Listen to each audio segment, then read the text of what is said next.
Nature égale futur. Des bactéries réparatrices. Les abysses des océans représentent l'un des milieux les moins explorés de la planète. Autour de ces volcans sous-marins dont les températures dépassent plus de 300 degrés, existent des écosystèmes constitués d'animaux et de micro-organismes inconnus. L'Institut Ifremer, à la fin des années 80, a réalisé des prélèvements sur ces sources hydrothermales et a découvert de nouvelles bactéries. Comment ces bactéries peuvent-elles être utiles au corps humain et plus particulièrement à nos os et à nos tissus ?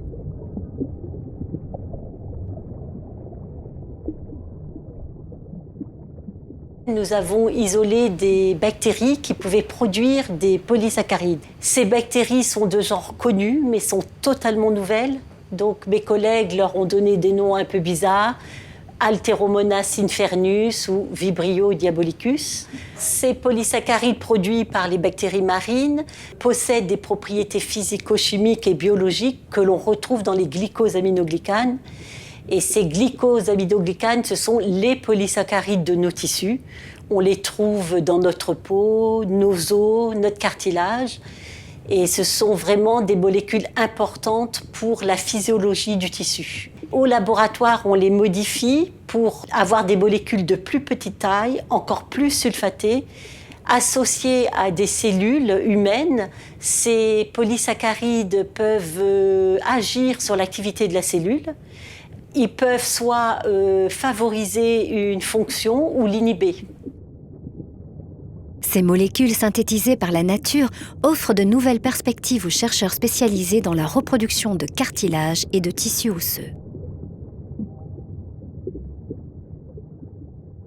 On veut régénérer du tissu osseux, donc on veut essayer de mimer les tissus osseux pour essayer d'y ressembler le plus possible.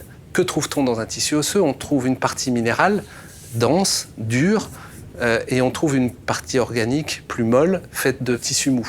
Et donc on va essayer de pouvoir recréer ces deux environnements pour permettre aux cellules de refabriquer du tissu osseux. Et ce matériel mou, c'est la matrice dans laquelle vivent les cellules.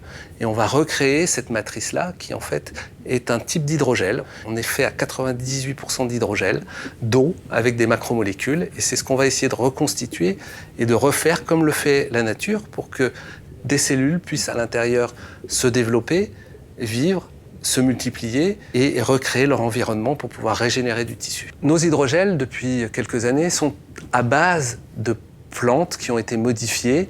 Ce sont des polysaccharides qui viennent de la cellulose, donc du coton et du bois.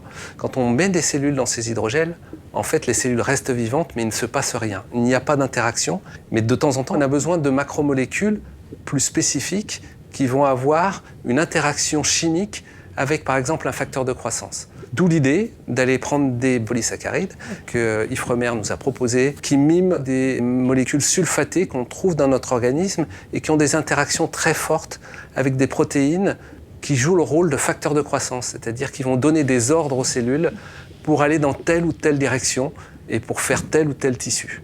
Pratiquement tous les domaines de la médecine régénératrice maintenant utilisent des hydrogels, particulièrement pour le cartilage, pour le disque intervertébral, y compris pour le tissu osseux parce que ça maintient les phosphates de calcium en position.